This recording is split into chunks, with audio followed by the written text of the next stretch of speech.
Welcome to Real Success Stories. My name is John Wadsworth, president of Strawn & Company Insurance. I'll be your host as we bring you exciting content featuring exceptional individuals and organizations. Throughout my professional career, I've witnessed many talented people build successful businesses and significantly impact their communities.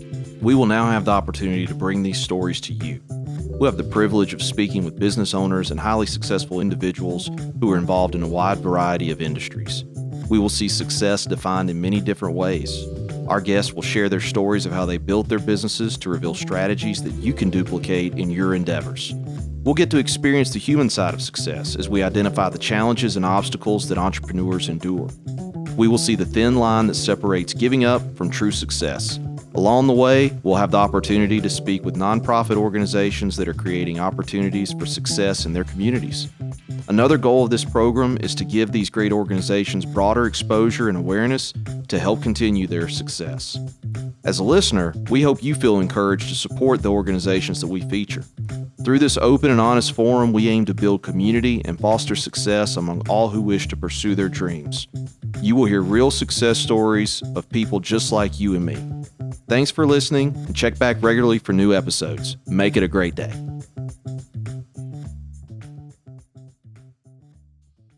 Hello, and welcome to this episode of Real Success Stories. I'm John Wadsworth, president of Strawn & Company Insurance, and I'll be your host as we have the opportunity to speak with a wide variety of guests as they tell their stories of success. Today, we're very excited to welcome Katie Tucker, Executive Director of Haven House. Katie, how are you doing today? I'm good. How are you, John? Good. Thank you so much for joining us. We appreciate you taking the time to be here with us today. Absolutely. Thanks for having me. Yes, ma'am.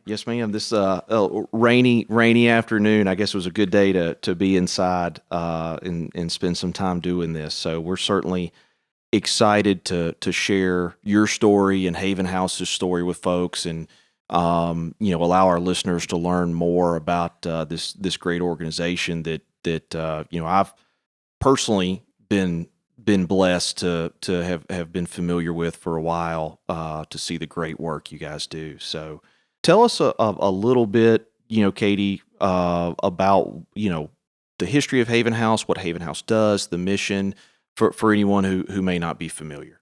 Sure. Haven House has been around for over 30 years. What some people don't realize is that we serve 4 different counties: Butts, Henry, Jasper, and Lamar. Okay. Yeah, we provide those services in 4 major ways: through our legal advocacy work, case management, counseling, and shelter. How we break that down is we have 2 legal advocates who assist with temporary protective orders and the logistics around legal protection from an abuser. We have 2 case managers, and they assist with brainstorming, problem-solving next steps once you leave, or figuring out the best way to leave. We offer individual counseling. We provide that to both our outreach and residential clients. And in addition, shelter is provided with the help of 6 full-time shelter advocates and 4 part-time shelter advocates, and they are available 24/7 to provide emotional support while our clients are in shelter. Okay. Now, with the shelter, it's defined as an emergency shelter, correct? Yes, sir. And so share a little bit about what that means. So what that means is we're funded as an emergency shelter, so they stay with us for a short period of time. They're usually with us for up to 30 days, give or take. Sometimes a survivor flees their abusive environment, gets to us, and stays with us only for a night because we help them get to family that maybe they've been isolated from, or they stay with us for a full 30 days and work and try to figure out what their permanent housing situation is going to be once they leave shelter. Mm-hmm. So, and I think that's a good point to maybe dive a little deeper, is even though Haven House is defined as the emergency shelter, it's not just 30 days and you're on your own. So let's talk about what that transition out of the shelter, whether it's a 1-night stay or a 30-night stay, what does that transition out of the shelter look like, and what is Haven House's role at that point?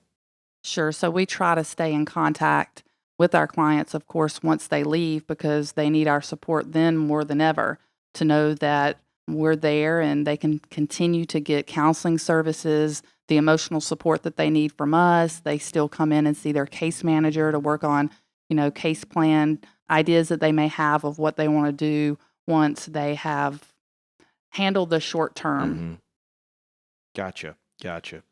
One thing that we'll be doing with this and particular recording, and while it will be hosted for, online and available for folks to listen to for a long time, we're recording here on this September afternoon, and we'll be posting this in early October, which happens to be Domestic Violence Awareness Month. So share a little bit with our listeners about what that month means, what awareness is trying to be created, and maybe how people can get involved. Sure. So October has been deemed the month to recognize domestic violence as a social issue. Years ago, it was just seen as something that should be handled in the privacy of someone's home, and now it's viewed very differently. And I think it's important to recognize that 1 in 4 women and 1 in 9 men experience some type of domestic violence in their lifetime. And October is just a month that we highlight how important a cause this is. Mm-hmm. Yes, ma'am.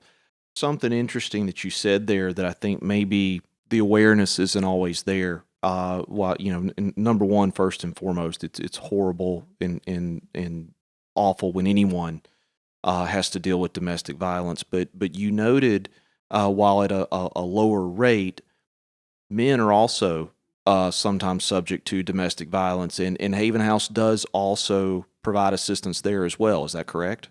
Oh, absolutely, of course. I think it's important for people to recognize that regardless of what your belief system is, domestic violence affects all different types of relationships, same-sex couples, married individuals, dating relationships. We do help men just the same as we help women. I get asked a lot when I go out and speak about Haven House and about the movement in general if we provide shelter to men, and absolutely we do. Men who are fleeing an abusive partner, whether that's a male partner or female partner, they come into our shelter with their children just like a mother would. So, and ultimately, I think that illustrates that Haven, the goal for Haven House is to help those who are in immediate need, as well as building awareness of proactively trying to reduce the occurrences of domestic violence as well. So you have a preventative, proactive side of the organization, as well as a reactive emergency shelter relief program. Exactly. I mean, ultimately, our goal is to not be needed anymore. I mean, that Amen. is the dream, for us who work in social service work and around domestic violence, is that the hope is that one day agencies like ours won't be needed. Amen. Yes, ma'am. Well, speaking of, working in social service work, how long have you personally been with Haven House? I've been with the agency for 15 years. Okay. Awesome. And, your professional background, was it in, social work, in nonprofit realm? What brought you to Haven House? So my degree's in sociology and women's studies. After college, I worked for the state of Georgia conducting child abuse investigation for the Department of Family and Children's Services right here in Georgia. And my domestic violence cases led me to an agency who provided services to victims, and that's when I was first introduced to Haven House. Okay, wow, Yep. yeah, that's quite a background there. Yeah. So I can only imagine the cases you've worked. Yeah, that was a difficult, challenging work, working for DFACS, and it just so happened that I landed here with the agency. Never imagined being a part of such a wonderful organization for so long. My role has changed over the years with Haven House. When I was hired in 2007, I was hired as the sole case manager, provided services to our outreach and residential survivors. And then in 2011, we moved into our new facility, a larger facility. I was promoted to the director of operations at that time, and I took on some additional responsibilities supervising our shelter advocates while still providing case management services. We went from a 22-bed to a 48-bed facility in 2011. And then from 2011 to 2017, I worked really closely with our executive director at the time and began to learn a little bit more about the financial aspects of nonprofit work. And then Marjorie Lacey retired in 2017, and I was promoted to the director at that time, and that's the role that I've been serving since. Awesome, awesome. Well, and I think you touched on a few things there with your transitions within the Hmm. organization since 2007. What also, let's talk a little bit about how the organization has changed and grown in that time. You touched on the new facility, the growth and capacity to serve. What all have you seen change at Haven House in that time? Oh my goodness, a lot. Like I said earlier, we've been around for over 30 years. Originally was established as a volunteer program and assisted victims during court proceedings. The need was evident that a safe shelter was needed for victims, somewhere for them to go once they left their abusive environment. So the shelter, that's how Haven House became a shelter facility. Family violence, like I mentioned, is no longer seen as a private issue, but rather a social issue that warrants the attention of advocates, lawmakers, government officials, and law enforcement agencies. And I think with partnerships from important key players in our community, we've been able to grow and provide even more services to survivors in our community through those partnerships. They're really key. So, and that's kind of hits on a point that many of our prior guests have discussed with us as well. What role has community support and community partnerships played in the effectiveness of accomplishing Haven House's mission? That's huge, the community involvement. And I have to say, Henry County is pretty remarkable in that aspect because of community members, individuals, other organizations, and businesses.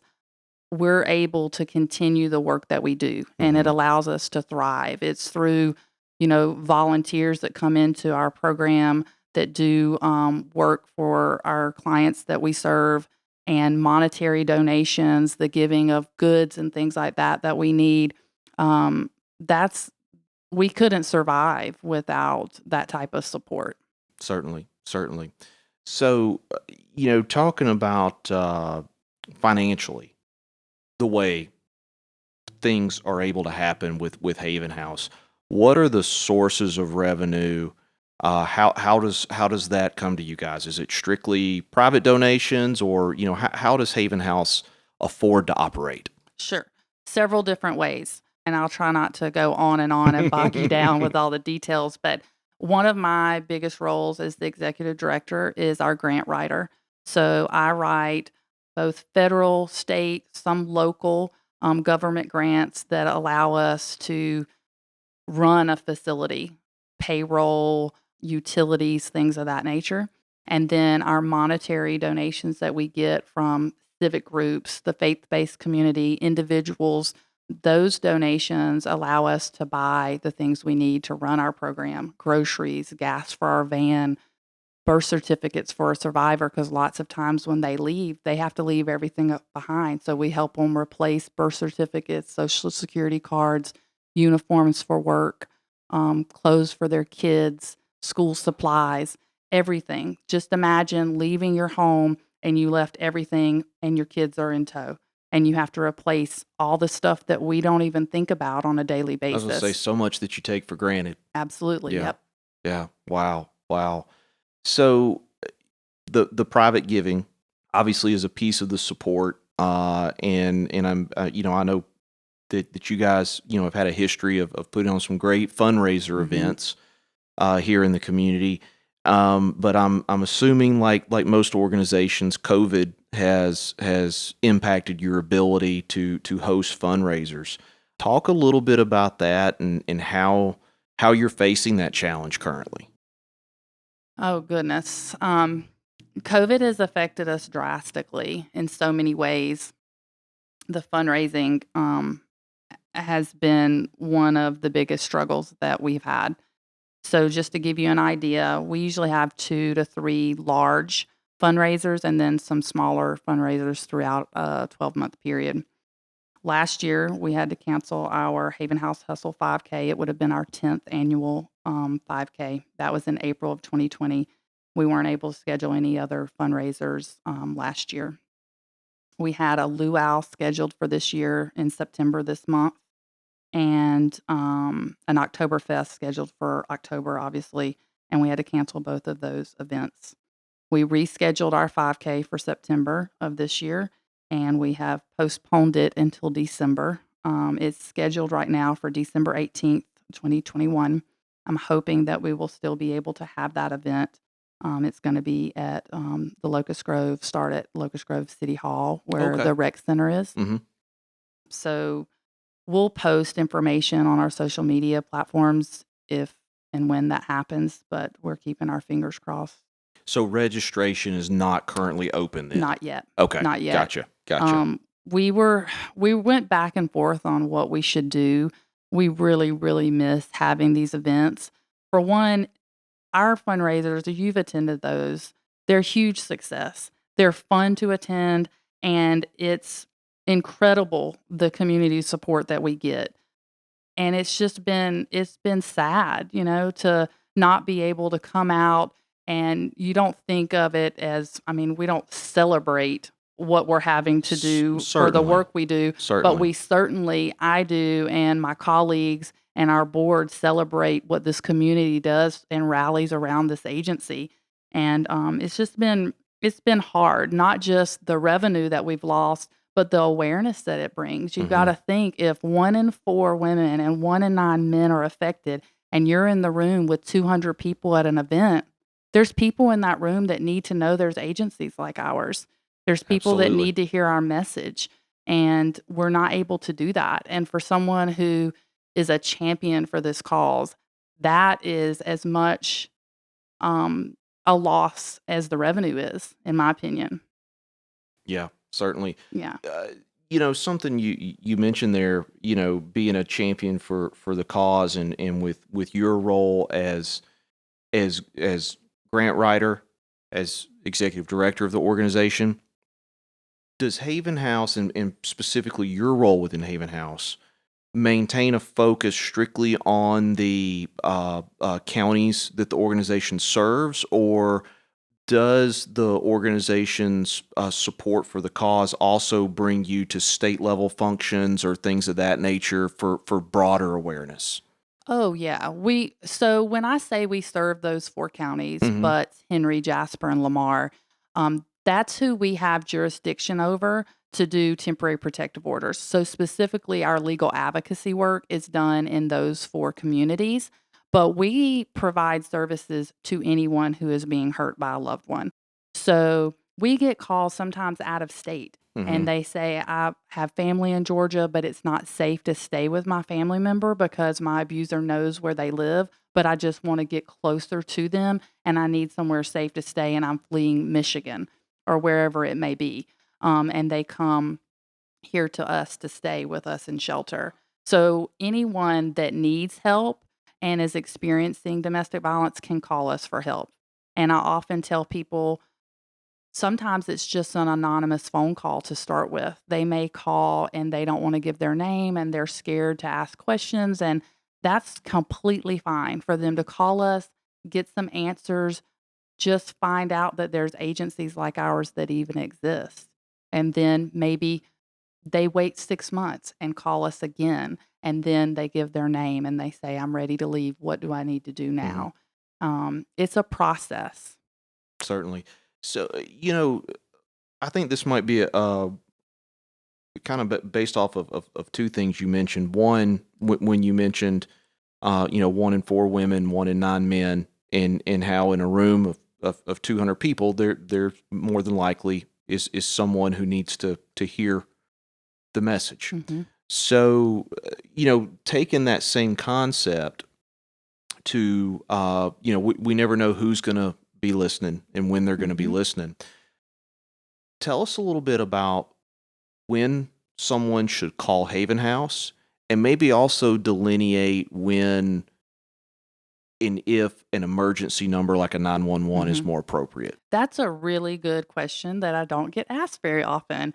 Um, so you want to call us when your abusive partner's not around. Okay. So if your abusive partner's around and you're in a unsafe situation, a fight is going on, you're being hurt, and you can get to a phone, you need to call 911. Mm-hmm. So we have gotten those calls before when Yeah, someone has I would called imagine. us and they should have called 911. And we have to navigate through that, or we hear the abusive person, in the room. So call us when that person's not home, they've gone to work, you've gone out to maybe go to a doctor's appointment. I think what some people don't realize is it's lots of times the victim isn't alone, and abusers set it up that way. They will go to the grocery store with you because they won't allow you to have a phone, things like that. So whenever it is safe, you can give us a call, and usually one of the first questions we're going to ask on a crisis call is, "Are you safe? Can you talk right now freely?" Um, so that's a really good question. And Ask. is your line available? The Haven House line, is it available 24 hours a day? 24/7. Okay. Yep. And that number can be found on the website It's on our website. It's 770-954-9229. You can call anytime. Someone's going to answer the phone. You won't get a recording. You won't have to leave a message. You're going to get an actual person to talk to. Excellent. Yeah, Yep. I think that's a great Yep. piece to share. Yep. Looking at being a community partner, and the services that Haven House delivers, I'm assuming there are other organizations that maybe deliver complementary services, organizations that you find yourself partnering with, organizations where Haven House fits in and dovetails into their services, as well as them dovetailing into Haven House's services. What are some other organizations that you would encourage folks to be aware of and support in the community? Well, one of the nonprofits right here locally that we partner with is Connecting Henry. So they provide services in a different way, and not specifically to domestic violence survivors, but they're often referring people that call them to us. We stay in contact with Connecting Henry really often. The school system, because they come across children who come to school and disclose various things. So we get a lot of work done with the social workers through the school systems in our communities. We partner with a lot of transitional housing programs in the metro Atlanta area. Okay. Oftentimes, when someone has not worked outside of the home and is coming into shelter, and like I said earlier, our shelter is a short-term solution. They can't necessarily leave us and go right into permanent housing. Permanent housing meaning their own home that they're paying all the bills on their own with one income, and transitional housing is a good option. So we partner with a lot of agencies who provide transitional housing, which it's just what it says. It's transitional. So it's not short term like us, 30 days. Usually transitional programs last anywhere from 6 months to 24 months. So it allows that victim and her children to go stay somewhere for longer period of time, and then the next step maybe be permanent housing. Gotcha. And I think that circles back to earlier in our conversation, about when the short term stay with Haven House is up. What happens next? What happens, and knowing that coordination among agencies is there Yep. to help folks on their journey. Yeah, that's one of our biggest roles for our case managers. I can sing the praises all night about my staff and the team that I work with, but our case managers are the ones that sit down with each one of our victims to plan out, what am I going to do? What do I need? And they bring the calm. They really, really do. They're amazing. Good. So, what are some exciting things going on at Haven House now, or exciting things planned for the near future that you can talk about? What's going on that folks should be aware of? Well, right now we're still managing a crisis that seems to have lasted a lot longer than what we expected. We have survived 18 months of this, and we haven't stopped providing services the entire time. I've told my team, I know now that we can do absolutely anything, and I mean that. We really can. One of the things that we created recently was an Amazon wish list. I wish we had done this sooner because I didn't realize what it would bring to us. The community has really responded. We've had some pretty drastic budget cuts from the federal and state level, the grants that I mentioned that I Mhm. write. We are experiencing some cuts from last year in 2020 into this year and projected to fill those into 2022. So I say all that because our Amazon wish list, if we get some things purchased from that list that directly get sent to us, those are things that we don't have to purchase. We created a wish list with some basic office supplies, pantry items, things for our kids, things you wouldn't think of, like deadbolt locks. For instance, if someone gets a temporary protective order, gets their home in that protective order, and doesn't have to resort to come to shelter, which we have found a lot of victims during COVID have not wanted to come into a shelter environment. So they've resorted to getting that TPO. They need to change the locks on that house to feel safe. So we have added deadbolt locks on our Amazon wish list so that we can give those to our victims so that they can feel safe in the home that they've gotten through that protective order. So if you check out our list, it's under Haven House on Amazon wish list. And those are just everyday items that we may need: groceries, cleaning supplies, hygiene products. That's been huge. I know that may not sound like exciting news for anyone listening, but for us coming to work and seeing the Amazon boxes at our Mhm. front door has been it's really been remarkable how much we've gotten, and we've been That's able wonderful. to, stock our pantry, and our kiddos are being fed. And it's been really, really cool to see the response from the community. Yeah, that's awesome. That is awesome. People that are aware of blessings are really aware of blessings. Hmm. Some folks may not be aware of blessings, and once they find out, they may also get really excited. So, share a little bit about Blessings Thrift Store, both from the standpoint of how folks can, how they can donate, as well as how once goods are there, whether you come in to purchase Hmm. or how those goods can also be used to Haven House's mission. Absolutely. I'm so glad you brought up Blessings. So, Blessings Thrift Store is Haven House. A lot of times I hear people think that they're two separate organizations. Blessings Thrift Store was created for Haven House to provide to our survivors. So, let me first talk about how you can donate to Blessings. We receive donations on Tuesdays at the store from 9 o'clock till 4 o'clock. Our store is located at 18 Depot Street in McDonough. We did recently move. A lot of people may still think we're on Work Camp Road. We have moved to Depot Street, and we're right off the square. It is a little hard to find. So when you're going out of the square and like 42, like headed out to Locust Grove, you're going to take a right on Depot Street.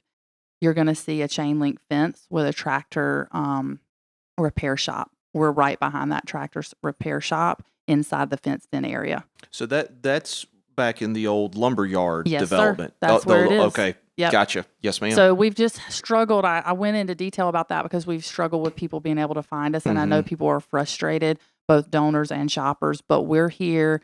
We're at that location. And we receive donations on Tuesdays.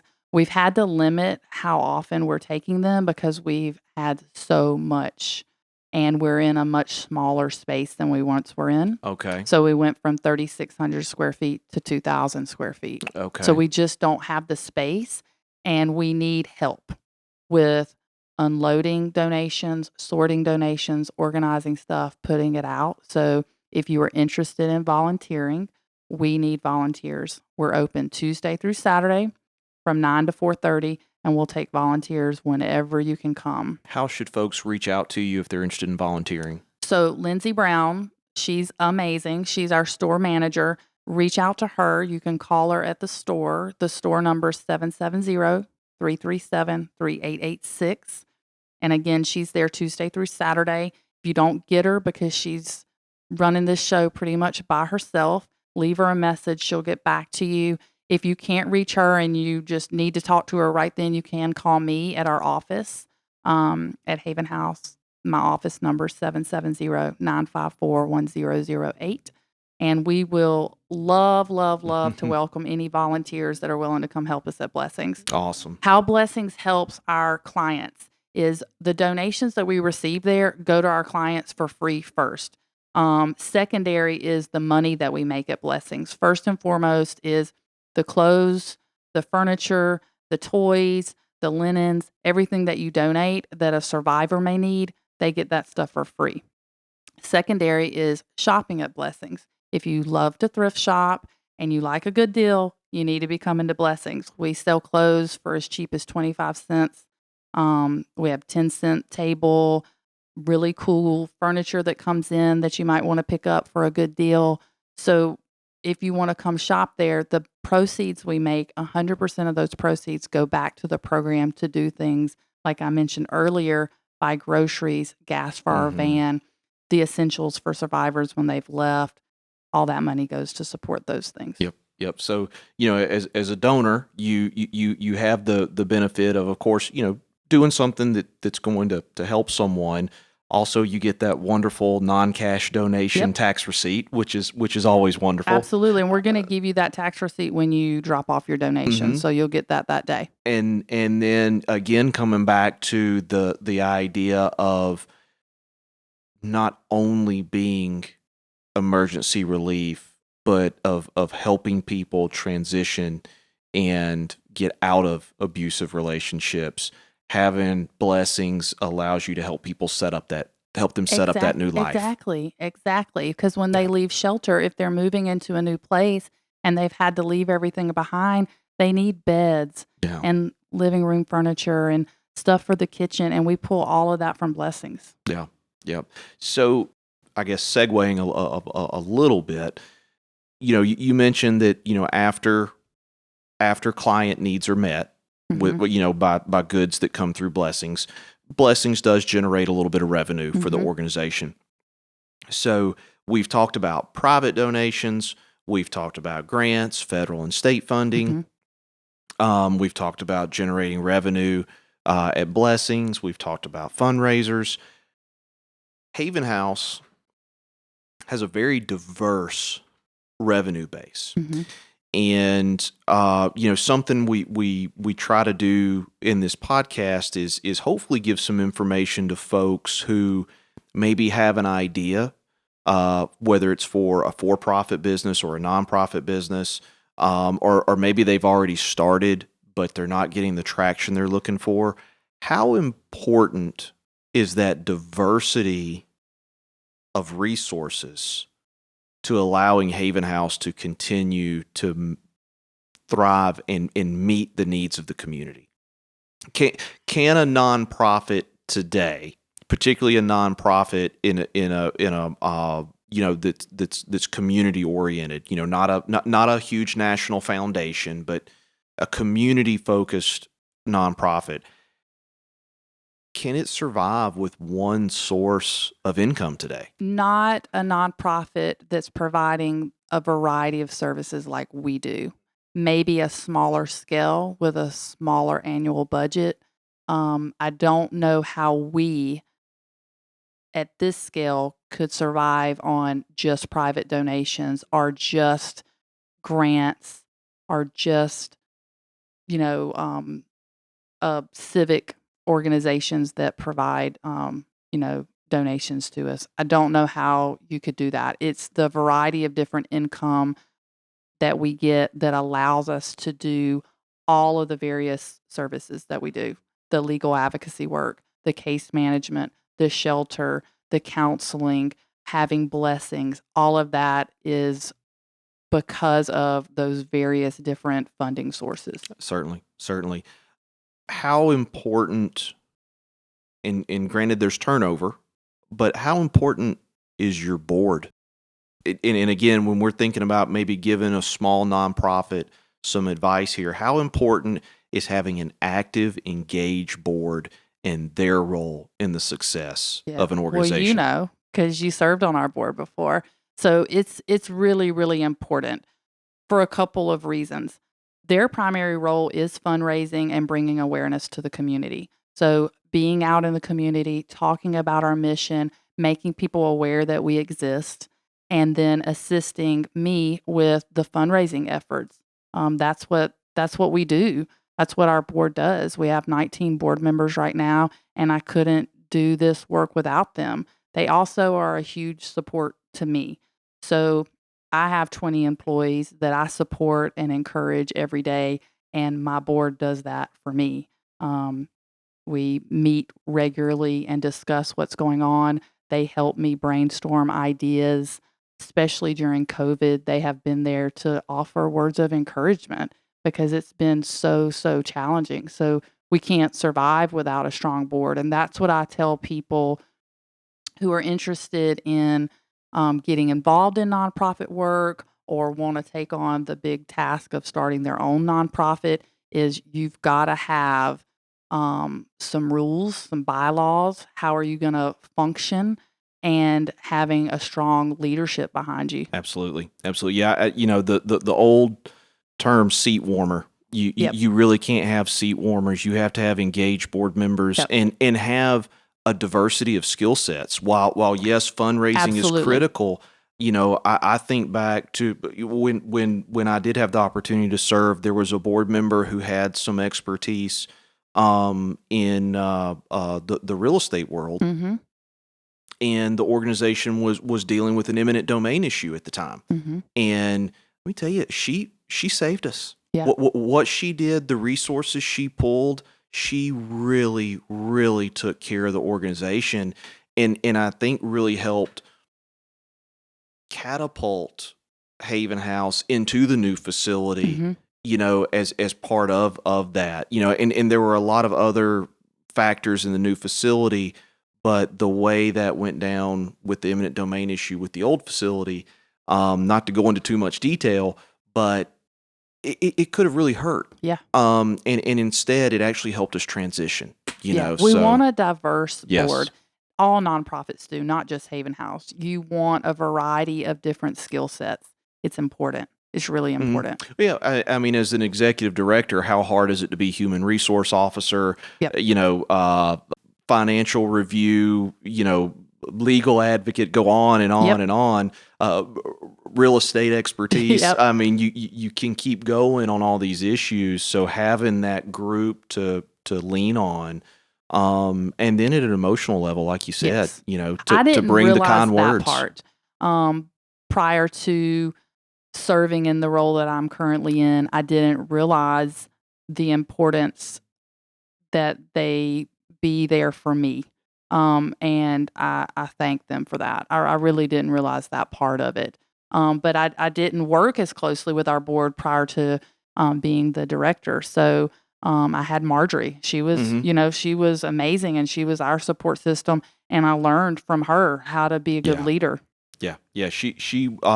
She is an amazing lady, and really, she left quite the mark here in Henry County, did. and hopefully, while she's enjoying retirement, Mhm. she'll listen in and Oh, I hope hear us say hello and hear us tell her that we miss her. So Yeah, I wouldn't be where I am with my career without her. yeah.